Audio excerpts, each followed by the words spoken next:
Hello friends, मैं प्रिया श्रीवास्तव आप सभी का स्वागत करती हूँ आपके अपने चैनल पर। आज मैं आपको संज्ञा के बारे में बताऊंगी। जैसा कि मैंने प्रीवियस वीडियो में ही विकारी और अविकारी शब्दों के बारे में बताया है। वर्णमाला के बारे में लगभग मैंने सारा ही बता दिया है। प्रीवियस वीडियोज आप देखिए वर्णमाला को अच्छे से समझने के लिए। लेकिन आज की इस वीडियो में विकारी और अविकारी शब्दों को विशेष रूप से उनके डिटेल वीडियो है आज की, जो है जिसमें संज्ञा के बारे में बताऊंगी। संज्ञा क्या है, विकारी शब्द के अंतर्गत आती है। जैसे पिछली वीडियो में मैंने बताया था, संज्ञा सर्वनाम, कारक और विशेषण। कारक में क्रिया, संज्ञा सर्वनाम क्रिया और विशेषण, इन चारों के रूप में परिवर्तन होता है, इसीलिए इनको हम विकारी शब्द की श्रेणी में लाते हैं। तो ठीक है, जैसे संज्ञा है हमारी, पहला पार्ट है, पहले संज्ञा में परिवर्तन होता है। ठीक है, विकारी शब्द का पहला भाग क्या है हमारा, संज्ञा है। संज्ञा को आज हम अच्छे से समझेंगे आज की इस क्लास में, ना कि कॉम्पिटेटिव एग्जाम में, बल्कि जो कि छोटे बच्चे हैं जो कि संज्ञा के बारे में जानना चाहते हैं, यानी कि एकेडमिक से लेकर कॉम्पिटेटिव एग्जाम तक की संज्ञा के बारे में आपको पूरी डिटेल वीडियो है ये। तो आप संज्ञा को आज स्टार्टिंग से अच्छे से समझ सकेंगे, क्योंकि थोड़ा सा भी डाउट रह जाता है तो हम आगे हिंदी व्याकरण को समझने में परेशान हो जाते हैं। ठीक है, तो जब स्टार्टिंग ही आपकी अच्छी रहेगी, बेसिक ही आपका अच्छा रहेगा, तो आगे आपका नॉलेज अच्छी रहेगी। ठीक है, तो आज की इस वीडियो को हम स्टार्ट करते हैं।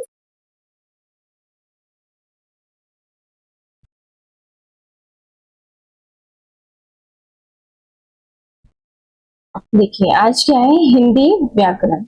अब हिंदी व्याकरण में आज का हमारा क्या टॉपिक है, हिंदी व्याकरण में संज्ञा टॉपिक। ठीक है, संज्ञा को इंग्लिश में क्या कहते हैं, नाउन कहते हैं। कई बार हिंदी और इंग्लिश में भी कंफ्यूजन होता है, लेकिन हिंदी में, हिंदी व्याकरण में आज हम संज्ञा को पढ़ेंगे।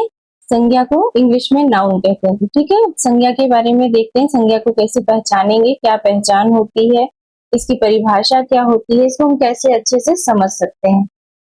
ठीक है, देखिए अब सबसे पहले संज्ञा शब्द को समझिए कि संज्ञा शब्द का अर्थ क्या होता है। संज्ञा शब्द का शाब्दिक अर्थ क्या होता है, संज्ञा शब्द का शाब्दिक अर्थ होता है नाम।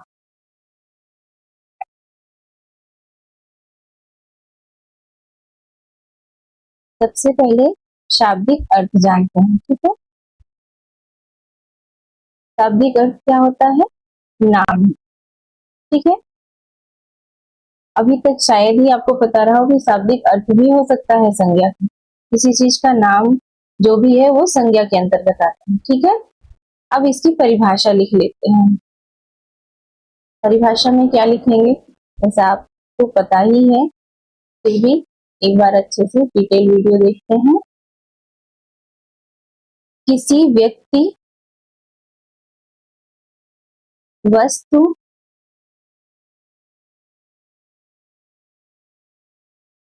किसी व्यक्ति, वस्तु, स्थान, भाव, गुण एवं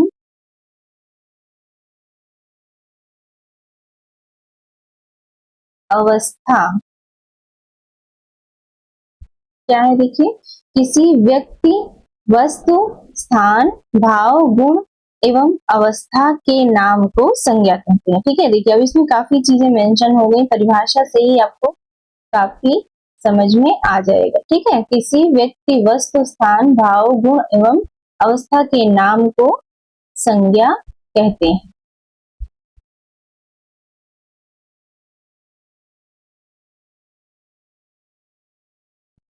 अब इसका उदाहरण भी आप समझते हुए चलिए कि आप समझेंगे कैसे कि संज्ञा है या कुछ और। इसके अलावा एक तरह से आप और समझ सकते हैं कि किसी के लिए प्रयुक्त होने वाला नाम, किसी के लिए प्रयुक्त होने वाला नाम जो होता है वो क्या होता है, संज्ञा होता है। ठीक है, इसको आप साधारण शब्दों में समझ सकते हैं, किसी भी नाम को आप संज्ञा की श्रेणी में रख सकते हैं। अब नेक्स्ट एक और टॉपिक, आप इसका एक पॉइंट समझिए, क्या होता है, संज्ञा एक विकारी शब्द है। संज्ञा क्या है, एक विकारी शब्द है, इसमें विकार होता है। ठीक है,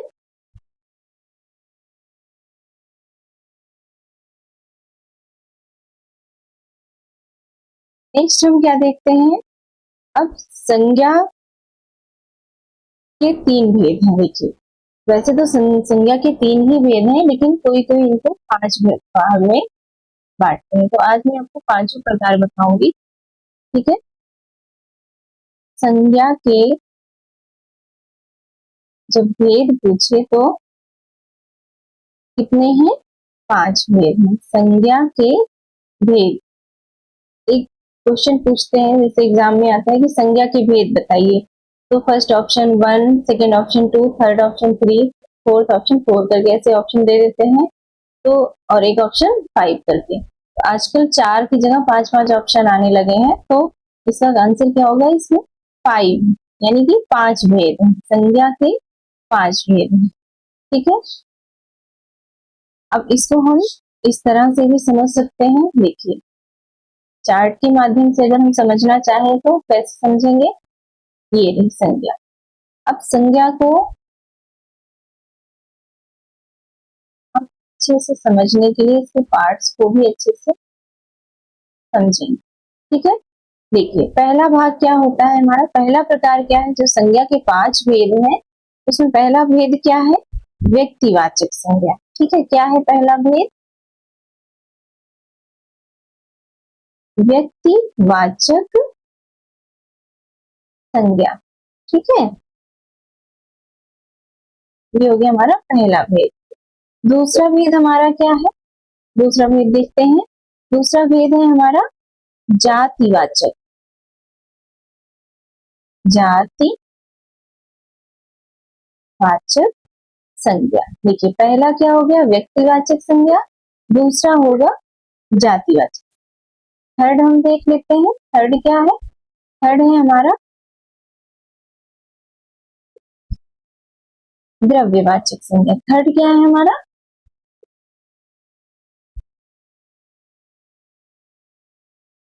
द्रव्यवाचक संज्ञा। अभी मैं आपको इनकी डिटेल बताऊंगी कि इन्हें कैसे पहचानेंगे, इनकी परिभाषा क्या होती है, इनको इनको कैसे आप अच्छे से समझ सकते हैं, कि देखते ही इन शब्दों को देखते ही आप समझ जाएं कि इसका जो है कौन सा प्रकार है, संज्ञा का कौन सा प्रकार है। अब देखिए 3 प्रकार मैंने आपको बता दिए, व्यक्तिवाचक संज्ञा, जातिवाचक संज्ञा, द्रव्यवाचक संज्ञा। अब मैं क्या बताऊंगी, समूहवाचक। चौथा प्रकार क्या है इसका, समूहवाचक, ठीक है, समूहवाचक संज्ञा। नेक्स्ट हम फिफ्थ पार्ट क्या देख लेते हैं। फिफ्थ पार्ट क्या है हमारा, भाववाचक संज्ञा, ठीक है।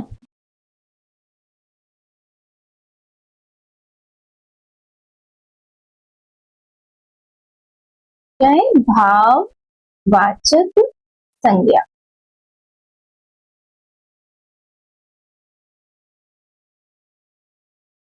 देखिए सिंपल सी इसकी परिभाषा सबसे पहले आप समझिए, संज्ञा कहते किसको, संज्ञा होती क्या है। सबसे पहले संज्ञा का शाब्दिक अर्थ समझिए। शाब्दिक अर्थ क्या होता है, नाम।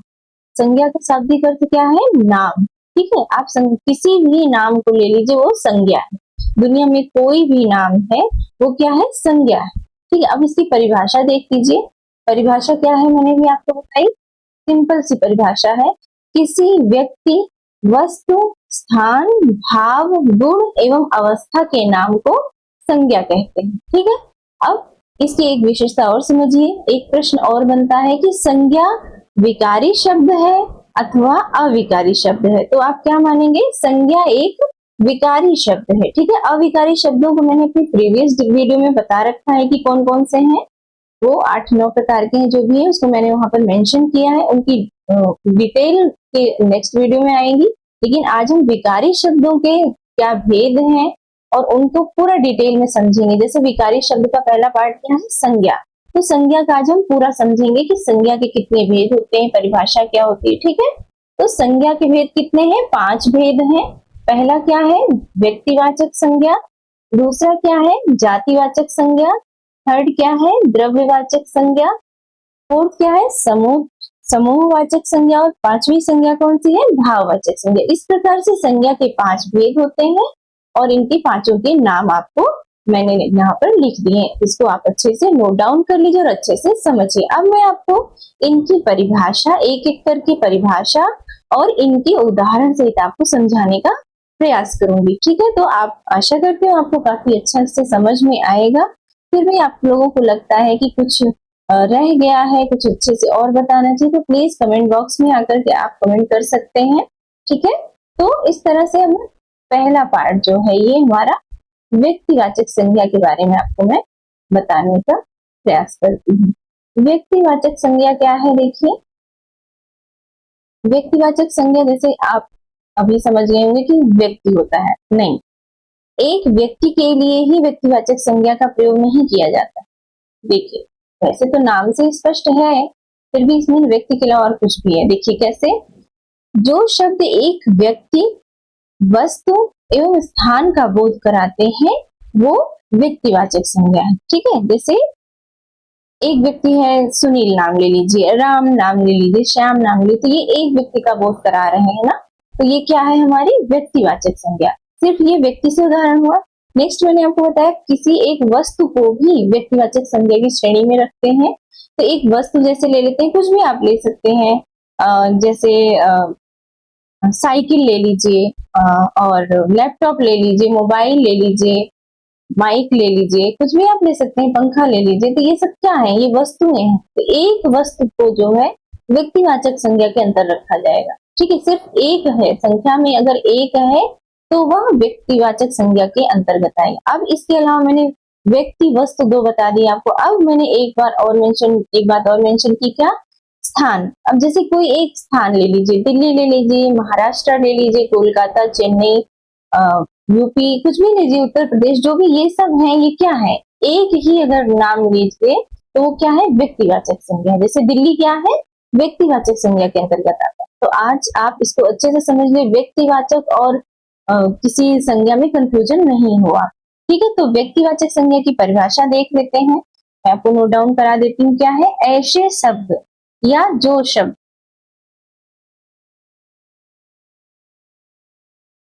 देखिए, जिन शब्दों, बिल्कुल साधारण सी परिभाषा आपको लिखवाऊंगी जिससे आपको याद करने में बिल्कुल भी दिक्कत ना आए। जिन शब्दों से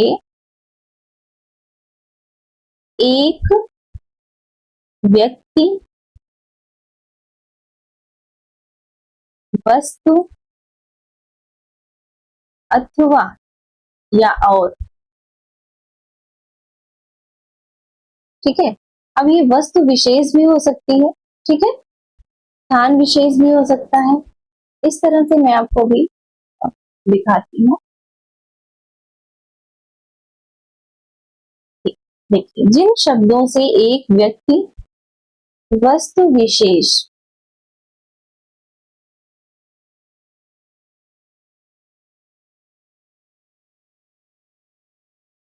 वस्तु विशेष अथवा स्थान विशेष, अथवा स्थान विशेष, मतलब एक ही स्थान की बात हो जहां पर, एक ही वस्तु की बात हो जहां, ठीक है, एक ही व्यक्ति की बात हो, यानी कि एक व्यक्ति विशेष हो या एक व्यक्ति, वस्तु विशेष हो या एक वस्तु, अथवा एक स्थान विशेष, एक स्थान हो या स्थान विशेष। तो जहां पर इन चीजों का बोध हो, यानी कि जिन शब्दों से एक व्यक्ति, वस्तु विशेष अथवा स्थान विशेष का बोध हो, ठीक है,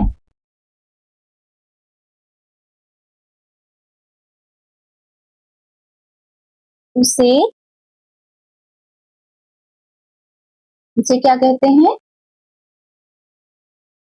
व्यक्तिवाचक संज्ञा कहते हैं। ठीक है, अब आपको अच्छे से परिभाषा इतने में ही समझ में आ गई होगी और आप इसको अच्छे से समझ चुके होंगे। देखिए, जिन शब्दों से एक व्यक्ति, वस्तु विशेष अथवा स्थान विशेष का बोध हो उसे व्यक्तिवाचक संज्ञा कहते हैं।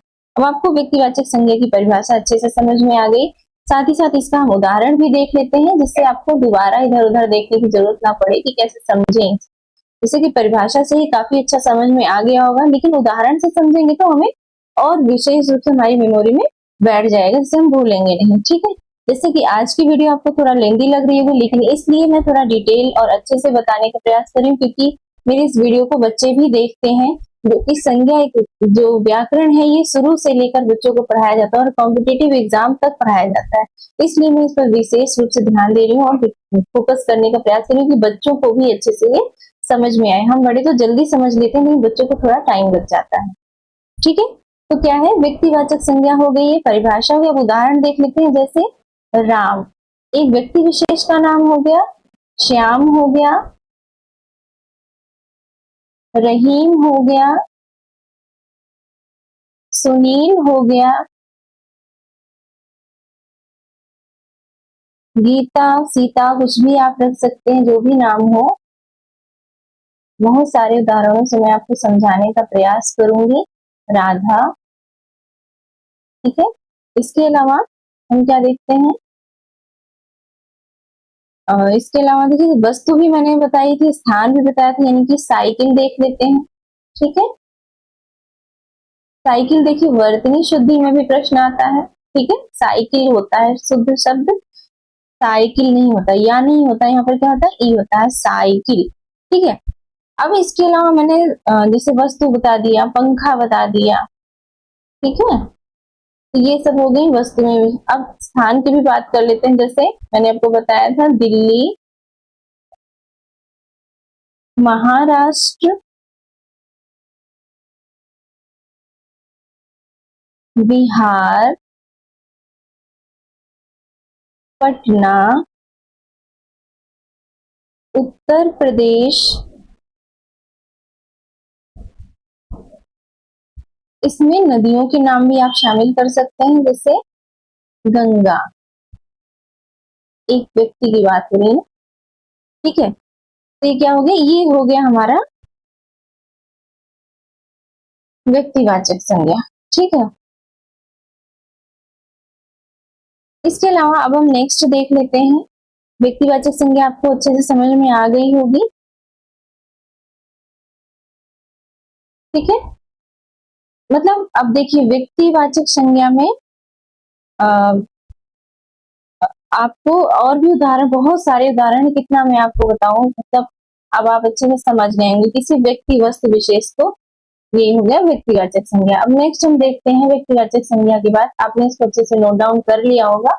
अब हम नेक्स्ट देखते हैं, हमारी दूसरे नंबर की क्या है, जातिवाचक संज्ञा। अब हम जातिवाचक संज्ञा के बारे में पढ़ेंगे, उसकी परिभाषा भी और उदाहरण से भी अच्छे से समझें। ठीक है, अब जातिवाचक संज्ञा क्या हो गई हमारी, जातिवाचक संज्ञा में हो गया, देखिए जिन संज्ञा शब्दों, देखिए इसकी परिभाषा पहले मैं लिखवा दूं, फिर आप अच्छे से समझ पाएंगे। जिन संज्ञा शब्दों, या शब्दों को भी डायरेक्ट लिख सकते हैं, जिन संज्ञा शब्दों से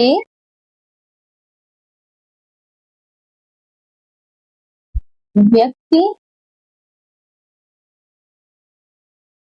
वस्तु, स्थान की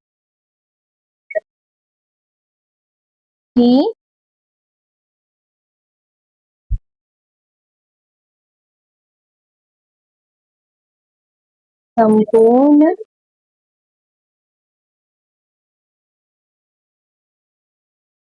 जातिवाचक संज्ञा क्या होती है, देखिए जिन संज्ञा शब्दों से व्यक्ति, वस्तु, स्थान की संपूर्ण जानकारी प्राप्त हो। ठीक है, संपूर्ण जाति का बोध हो, जातिवाचक संज्ञा मतलब संपूर्ण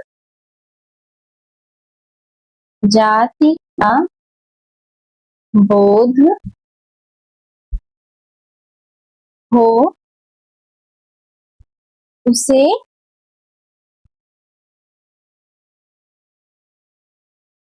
जातिवाचक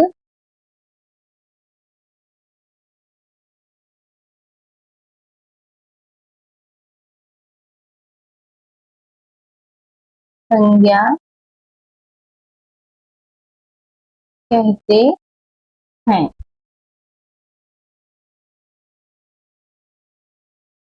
देखिए, जातिवाचक संज्ञा, जिन संज्ञा शब्दों से व्यक्ति, वस्तु, स्थान की संपूर्ण जाति का बोध हो उसे जातिवाचक संज्ञा कहते हैं। देखिए, अब जैसे किसी व्यक्ति का नाम लिया आपने, उससे उसकी जाति का बोध हो, तो ऐसे शब्द जो होते हैं वो क्या होते हैं, जातिवाचक संज्ञा के अंतर्गत आते हैं। अब इनका उदाहरण समझ लेते हैं। जैसे उदाहरण क्या है, जैसे देखिए, जातिवाचक संज्ञा में आता है, जैसे आपने पशु नाम लिया, पशु,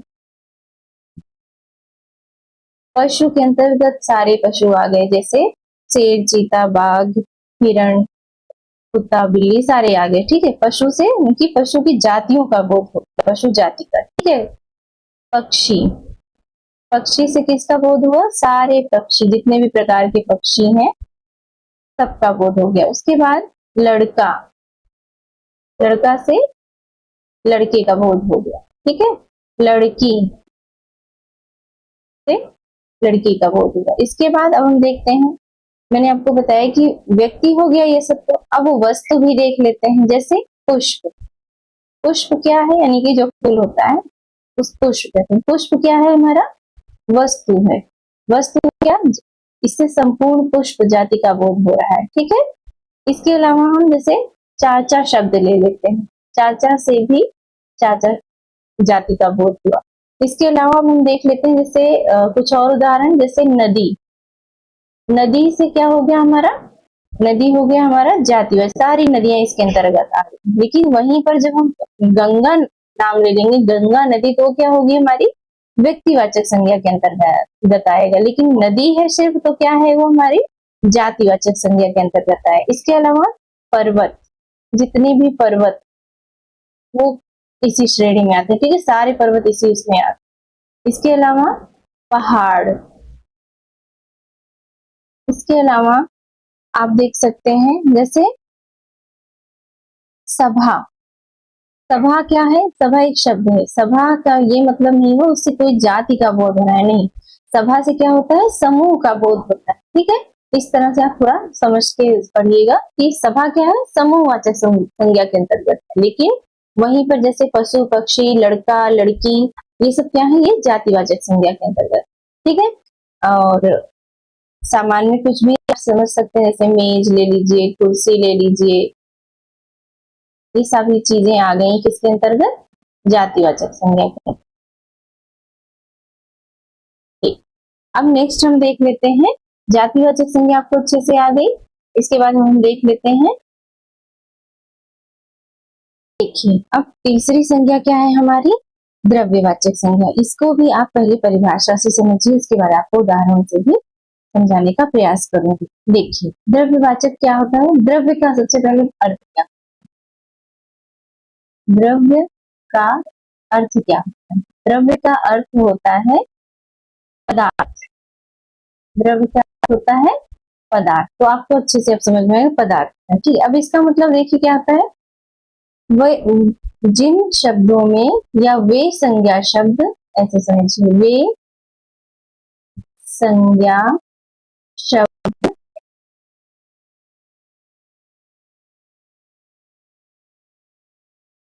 जिनकी हम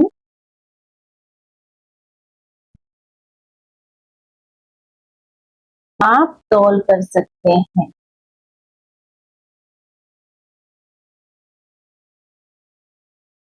वे संज्ञा शब्द जिनकी माप तौल कर सकते हैं, वो क्या कहलाते हैं, द्रव्यवाचक शब्द कहलाते हैं, संज्ञा कहलाते हैं। क्या कहलाते हैं, द्रव्यवाचक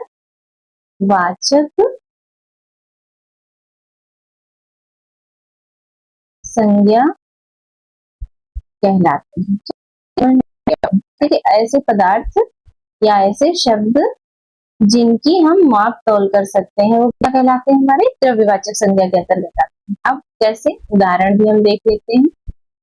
उदाहरण क्या है, देखिए, जैसे उदाहरण में क्या होता है, जैसे अब हम देख लीजिए, सोना लेते हैं, चांदी लेते हैं, इनको हम कैसे करते हैं, हम तौल कर लेते हैं, कुछ चीजों को माप कर लेते हैं, कुछ चीजों को हम तौल कर लेते हैं। लेकिन जैसे उदाहरण में हम क्या है, सोना, सोना को हम जैसे तौलते हैं ना, 1 किलो 2 किलो 1 ग्राम 2 ग्राम, तो ठीक है ऐसे सोना हो गया। चांदी हो गया, ये भी द्रव्यवाचक संज्ञा के अंतर्गत आता है।